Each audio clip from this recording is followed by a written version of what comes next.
Imaginez naître avec les plus grands privilèges et décider de les gaspiller. Voici l'histoire du prince Andrew, un homme qui est de loin la plus grande tache sur le nom de la famille royale. Alors que sa mère recevait des titres de dignité et de tradition, Andrew a mérité un ensemble de titres très différents. Les médias et le public l'ont couronné de titres tels que Randy Andy et Air Miles Andy, des noms qui lui sont restés pendant des décennies et qui le suivent encore aujourd'hui. Ces surnoms n'étaient pas des blagues, pas plus que les actions du prince Andrew. Alors, accrochez-vous bien, car à la fin de cette vidéo, vous saurez pourquoi tout le monde déteste vraiment le prince Andrew. Dans les années 1980, alors que la princesse Diana captivait le monde, Andrew s'est forgé une réputation d'arrogance. Alors que Diana était saluée comme la princesse du peuple, Andrew était moqué comme la poubelle royale. Même sa carrière militaire, qui aurait dû lui valoir le respect, a été éclipsée par son comportement de coureur de jupons, son attitude arrogante et son sentiment de droit. Il n'était pas admiré, il était ridiculisé. Le public adorait les potins, et Andrew l'alimentait quotidiennement. Des histoires le montrant à la poursuite de femmes, se vantant de ses conquêtes et affichant son privilège royal ont rempli les journaux. Alors que ses frères Charles et Edward étaient critiqués pour leurs propres scandales, le comportement d'Andrew se démarquait parce qu'il était si constamment superficiel. Il n'était pas discret, il n'était pas intelligent, et il n'était pas respecté. Il était simplement le prince clown de la famille. À la fin des années 1990, Andrew avait divorcé de Sarah Ferguson, mais leur relation était restée un cirque d'humiliation. Ferguson elle-même est devenue une cible de moquerie. Pourtant, Andrew a réussi à paraître encore pire. Des rapports ont fait surface selon lesquels il voulait toujours qu'elle soit là parce que, comme l'a dit un ami, il aimait la voir porter ses sous-vêtements. Ce n'était pas romantique, c'était dégradant, effrayant et un rappel de la profondeur à laquelle Andrew pouvait sombrer en dessous de la dignité. Son arrogance se voyait partout. Une histoire infâme le décrit, faisant des crises de colère au personnel, exigeant des luxes et parlant aux domestiques comme s'ils étaient jetables. D'anciens assistants l'ont décrit comme ayant des droits et impoli, un homme qui aboyait des ordres et insultait les gens en dessous de lui. Il n'était pas aimé à l'intérieur des murs du palais, et il n'était pas aimé à l'extérieur non plus. Sarah n'est pas la seule femme dont il a ruiné la vie. Lorsque sa relation avec l'actrice américaine Koo Stark a pris fin, la réputation d'Andrew en tant que Randy Andy n'a fait que croître. Le public s'est moqué de lui. La presse l'a ridiculisé, et même d'autres membres de la famille royale se sont distanciés. Le glamour de Diana n'a fait que souligner la stupidité d'Andrew. Là où elle symbolisait la compassion, il symbolisait la corruption. Là où elle était adorée, il était méprisé. Ce n'était pas seulement son comportement avec les femmes, c'était son style de vie. Il est devenu Air Miles Andy à cause de ses vols privés sans fin, de ses vacances de luxe et de ses excès financés par les contribuables. Alors que les Britanniques ordinaires luttaient contre les récessions et l'austérité, Andrew faisait la fête comme un milliardaire sans jamais gagner un sou. Chacune de ses apparitions descendant d'un autre jet privé alimentait davantage la colère. Il vivait grassement de l'argent du peuple et il ne faisait même pas semblant de s'en soucier. Dans les années 2000, le nom d'Andrew était utilisé lorsque quelqu'un voulait exprimer de l'embarras. Il a flirté avec Courtney Love, s'est vanté de ses relations et a agi comme s'il était intouchable. Mais ce qui a vraiment irrité les gens, c'est qu'il semblait immunisé contre les conséquences. Peu importe l'humiliation des gros titres, peu importe la dégradation des histoires, Andrew restait protégé par le palais. Il était la preuve que la monarchie protégeait ses pires éléments. Le plus choquant, c'était tout ça avant Epstein. Le monde le détestait déjà. Il était déjà une honte. Son comportement avec les femmes, son arrogance, son harcèlement du personnel, ses dépenses éhontées. C'était suffisant pour détruire la carrière d'un homme ordinaire. Mais Andrew n'était pas ordinaire. Il était le fils de la reine. Et il était donc protégé. Pourtant, la haine a grandi. Au moment où des photos de lui avec Epstein à Central Park ont fait surface, sa réputation était déjà en ruine. Ce scandale ne l'a pas détruit. Il a simplement confirmé ce que tout le monde croyait déjà. Andrew n'était pas seulement un mauvais prince. C'était un homme au caractère pourri, un parasite qui embarrassait son pays à chaque tournant. À la fin, le public ne pouvait que rire de ses frasques. Mais derrière le rire se cachait la haine et l'agacement. Les gens n'aimaient pas seulement Andrew, ils le méprisaient. Il était la preuve que la monarchie pouvait pourrir de l'intérieur, que le privilège pouvait engendrer la stupidité et que l'arrogance pouvait détruire même le propre fils de la reine. Quand tout le monde pensait que c'était le plus bas qu'il pourrait jamais aller, il a prouvé que tout le monde avait tort. Le scandale Epstein n'était pas la fin de sa chute. C'était l'exposition de tout ce que les gens craignaient à son sujet. Si le public pensait qu'Andrew avait embarrassé la monarchie auparavant, il n'avait encore rien vu. À la fin des années 1990, l'image d'Andrew en tant que fils autrefois fringant de la reine s'était transformée en autre chose. Les médias ne le célébraient plus comme un héros de guerre ou un prince célibataire. Ils se moquaient de lui. Air Miles Andy, qui est devenu son surnom permanent, ridiculisait son obsession pour les jets privés, les complexes de luxe et les amis milliardaires louches qui finançaient son style de vie. Son allocation royale officielle n'était pas suffisante pour couvrir les vêtements de créateurs, les voyages de golf et les yachts qu'il exhibait. L'argent devait venir de quelque part, et le public a commencé à se demander d'où. Chaque fois qu'Andrew apparaissait, il était photographié non pas avec des hommes d'État, mais avec des magnats à la réputation douteuse. Même à l'intérieur du palais de Buckingham, le personnel savait qu'Andrew était devenu un fardeau. Son arrogance était inégalée. D'anciens assistants l'ont décrit comme exigeant, ayant des droits et méprisant envers quiconque qu'il considérait comme inférieur à lui. Un membre du personnel a dit qu'il traitait les courtisans comme des serviteurs du XVIIIe siècle. Un autre a rapporté qu'il criait sur les valets si son thé n'était pas exactement à la bonne température. Rien de tout cela n'a jamais fait partie des communiqués de presse royaux brillants. Mais les histoires se sont répandues comme une traînée de poudre, alimentant la perception croissante du public selon laquelle Andrew n'était pas seulement gâté, il était cruel. Et puis, il y a eu les femmes.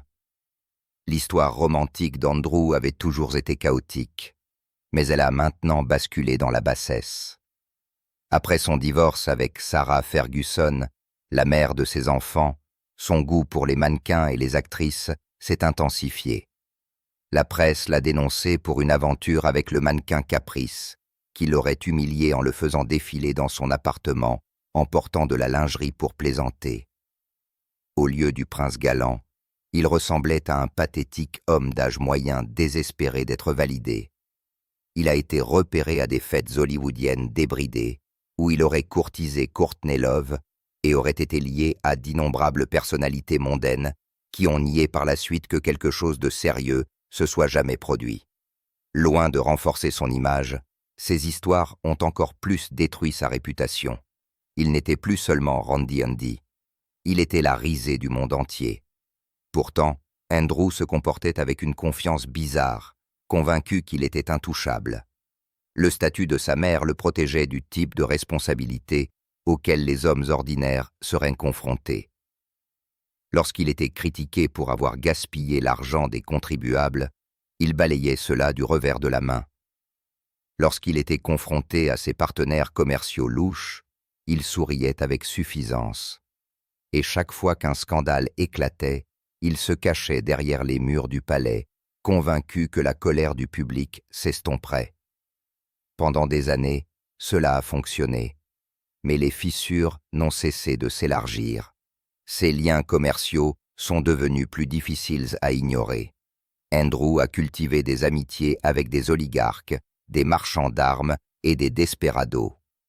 Son rôle d'envoyé commercial de la Grande-Bretagne, une position destinée à stimuler l'économie britannique à l'étranger, s'est transformé en une virée de magasinage personnel pour obtenir de l'influence et des faveurs. Il a été photographié se rapprochant du fils de Muammar Kadhafi. Il a fait des voyages privés financés par des oligarques kazakhs accusés de corruption. Des accords liés à des dictatures et à des compagnies pétrolières louches semblaient le suivre partout. Des fonctionnaires de Whitehall se sont plaints qu'Andrew embarrassait la Grande-Bretagne sur la scène mondiale, mais le palais a continué à le défendre. Le public, cependant, a vu à travers la mascarade. Voici un prince vivant dans des palais et volant dans des jets dont le style de vie dépendait d'ententes secrètes avec certains des personnages les plus détestables de la planète. Au moment même où les contribuables ordinaires se serraient la ceinture, Andrew exhibait des cadeaux de luxe de milliardaires, y compris des boutons de manchette et des montres en or. La colère agrandit. Puis vinrent les amitiés dont il ne pourrait jamais s'échapper. L'une d'elles était Ghislaine Maxwell, la fille glamour du magnat des médias déshonoré Robert Maxwell. Elle l'a présenté à Jeffrey Epstein, le délinquant milliardaire dont le réseau d'exploitation finirait par faire tomber tous ceux qui lui étaient liés. À l'époque, cependant, Andrew ne semblait pas s'en soucier. Il a été photographié en train de marcher à Central Park avec Epstein, même après qu'Epstein ait été reconnu coupable d'avoir abusé d'un mineur. Lorsqu'on lui a demandé pourquoi il s'associerait à un homme comme celui-là, Andrew a rejeté les critiques. Il était pratique, a-t-il admis plus tard, de séjourner chez Epstein en raison de son emplacement. Pour le public, cela ressemblait moins à une commodité et plus à de la complicité. Au milieu des années 2000, la réputation d'Andrew était en chute libre.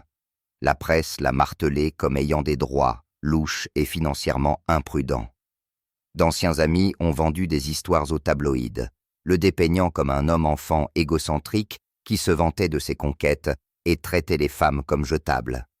Les contribuables britanniques en voulaient à chaque centime dépensé pour son service de sécurité. Les politiciens murmuraient que la monarchie elle-même était mise en danger par son comportement. Et puis, il y a eu le procès. En 2015, Virginia Giu a nommé le prince Andrew, dans des documents judiciaires, l'accusant d'être l'un des hommes puissants à qui Epstein l'a fait passer en contrebande lorsqu'elle était adolescente. Elle a allégué qu'elle avait été forcée d'avoir des relations sexuelles avec Andrew à 3 reprises. Le palais de Buckingham l'a immédiatement nié, mais les dommages étaient irréversibles. La photographie d'Andrew, avec son bras autour de la taille de Jure, son Lane Maxwell souriant en arrière-plan, est devenue l'une des images royales les plus infâmes de tous les temps. Andrew a affirmé qu'il n'avait aucun souvenir de l'avoir rencontrée. Personne ne l'a cru. Ce n'étaient plus des potins ou des rumeurs. C'était la monarchie qui était entraînée dans l'un des scandales les plus choquants des temps modernes. Et Andrew, autrefois le fils préféré de la reine, était maintenant son maillon le plus faible. Les murs se refermaient, mais Andrew pensait toujours qu'il pouvait s'en sortir en parlant. Il a accepté une interview à la télévision en 2019, dans l'espoir de laver son nom. Ce qu'il a livré à la place était un désastre de relations publiques si catastrophique qu'il a détruit les quelques bribes de crédibilité qui lui restaient.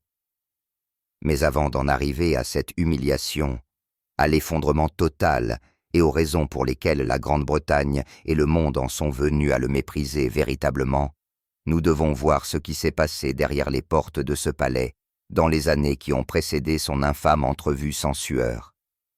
Parce que la vérité est que la chute d'Andrew n'a pas été soudaine. Elle s'est préparée pendant longtemps. En 2011, Andrew avait brûlé chaque once de crédibilité qu'il avait autrefois. Les journaux ne l'appelaient plus le fringant héros naval ou le fils préféré de la reine. Il ne valait même plus la peine d'être appelé Randy Andy. Il était maintenant quelque chose de pire, un parasite. les médias ont commencé à dépeindre sa vie de jets privés, d'oligarques louches et de prétendus partouzes, et ce qu'ils ont trouvé était dégoûtant. Tout d'abord, il y a son obsession pour le privilège. Andrew l'affichait comme un adolescent gâté qui n'a jamais grandi. Il aimait les hélicoptères, les voyages de golf et les villas gratuites. Des rapports ont révélé qu'il dépensait l'argent des contribuables pour se rendre à des tournois de golf en luxe, exigeant le meilleur vin et s'attendant à ce que tout le monde s'incline. Lorsqu'il était mis au défi, il balayait cela du revers de la main. Les contribuables adorent ça, a-t-il plaisanté un jour, pensant que les gens adoraient financer son style de vie de playboy.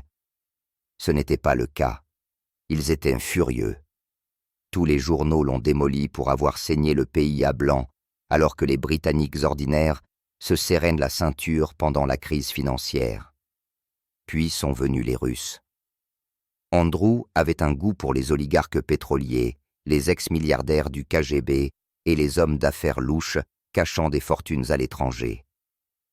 En 2010, Wikileaks a exposé des câbles de diplomates américains décrivant Andrew comme arrogant, impoli et se moquant ouvertement des enquêtes gouvernementales sur la corruption lors des réunions. Il a été pris en train de jurer, de se vanter de ses amis au Kazakhstan et de défendre des contrats louches. Il pensait qu'il était intouchable.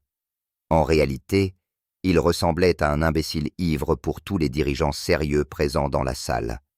Et pourtant, ce n'était pas le fond du baril. C'est arrivé lorsque le nom de Jeffrey Epstein a refait surface, entraînant Andrew directement dans le marais. Le monde a vu la photo maintenant infâme, une jeune Virginia Roberts, à peine 17 ans, debout avec le prince Andrew, son bras enroulé autour de sa taille nue, souriant comme si c'était le plus beau jour de sa vie. À côté d'elle, dans l'ombre, se tenait Ghislaine Maxwell, la femme accusée d'être l'entremetteuse d'Epstein. La photo s'est répandue partout. Ce n'était plus une rumeur, c'était une preuve. Andrew l'a nié. Tout d'abord, il a affirmé qu'il ne l'avait jamais rencontrée. Puis, lorsque la photo lui a été mise sous le nez, il l'a qualifiée de fausse. Mais la fille était là. Maxwell était là. Tout le monde l'a vu. Son déni n'a fait que le rendre pathétique. Il a insisté sur le fait qu'il n'avait aucun souvenir de l'avoir jamais rencontrée. Pratique. Ses propres amis n'y croyaient pas. Même le personnel fidèle l'a dénoncé. Bien sûr, il était à ses fêtes, il le savait. Comment aurait-il pu ne pas l'être? Puis vint l'insulte de toutes les insultes. Andrew a en fait dit que la photo aurait pu être truquée. Le public s'est moqué de lui. Des experts ont confirmé que la photo était réelle. Les excuses désespérées ne l'ont qu'enterré plus profondément. Et puis il y a eu l'interview à la BBC, le moment le plus humiliant de sa vie. Assis, raide, en sueur et souriant avec suffisance. Andrew a essayé d'expliquer des années de rumeurs. Il a affirmé qu'il n'aurait pas pu coucher avec Virginia parce qu'il était dans un Pizza Express à Woking. Pizza Express. Cette phrase le hanterait à jamais. Il a également nié transpirer. Il a littéralement nié transpirer en raison d'une prétendue condition médicale. Le monde n'a pas cru un mot. Les médias sociaux l'ont mis en pièces. Des mèmes l'ont démoli quotidiennement.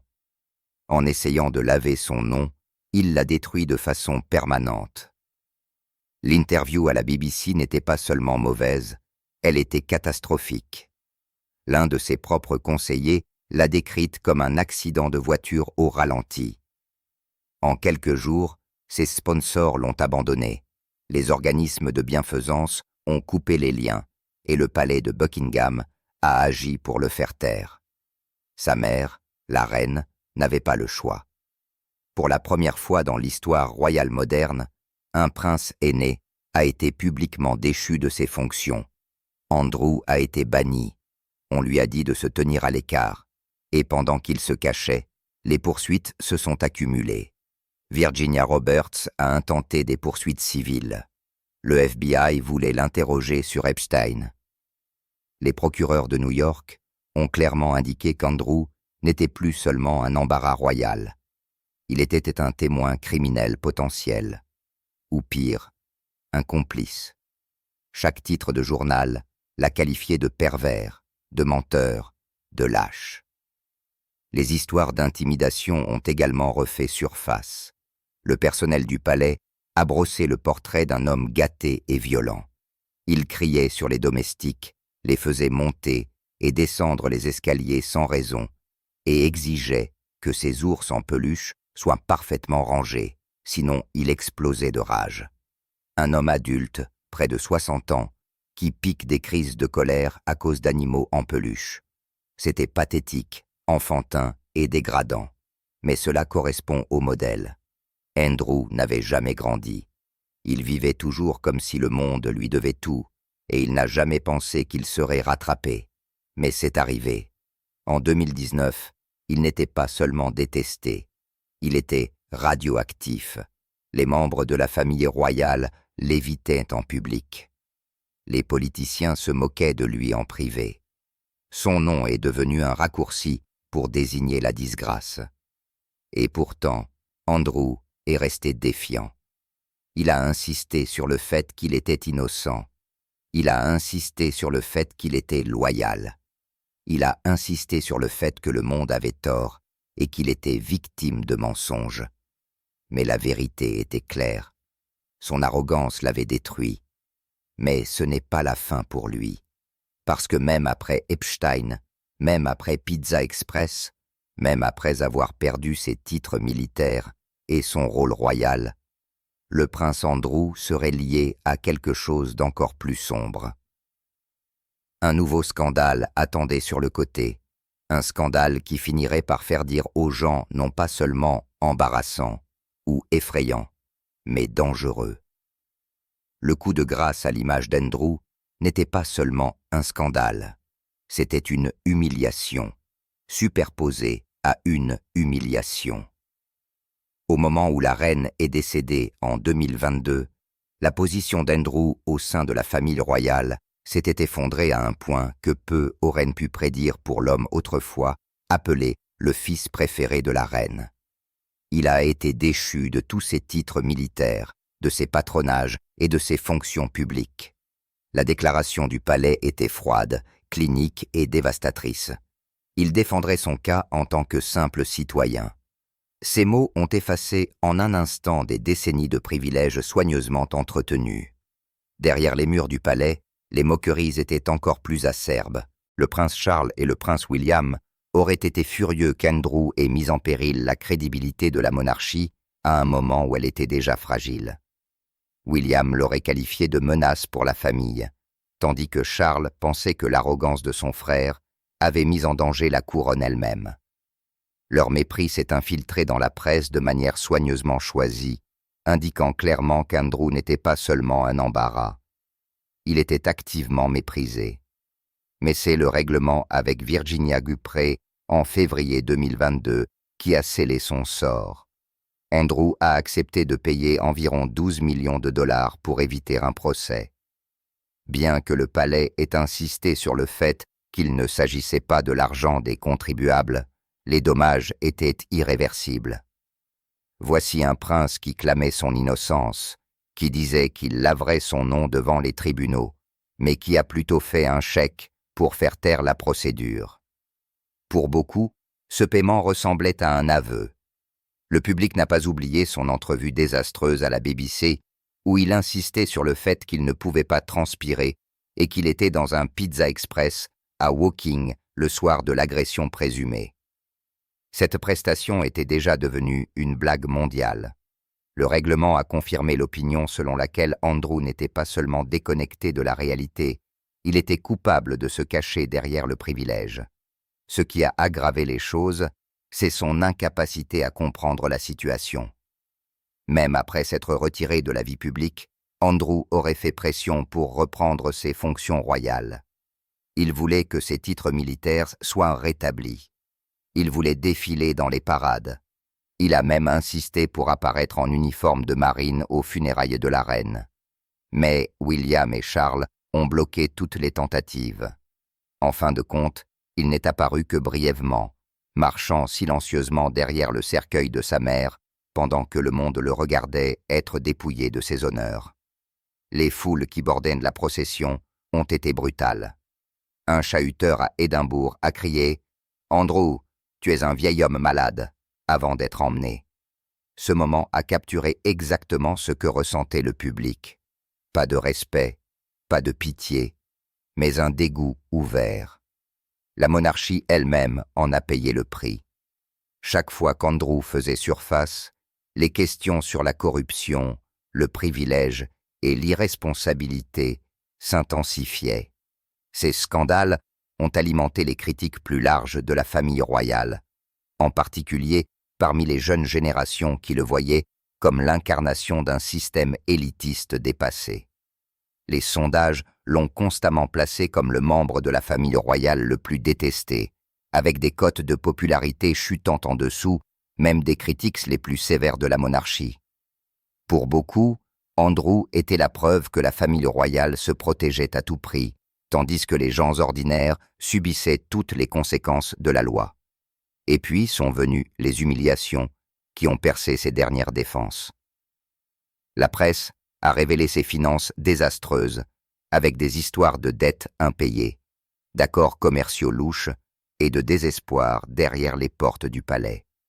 Il avait autrefois été moqué en tant qu'Air Miles Handy pour avoir voyagé en jet dans le monde entier, mais on murmurait maintenant qu'il était un homme dépendant des dons de sa mère.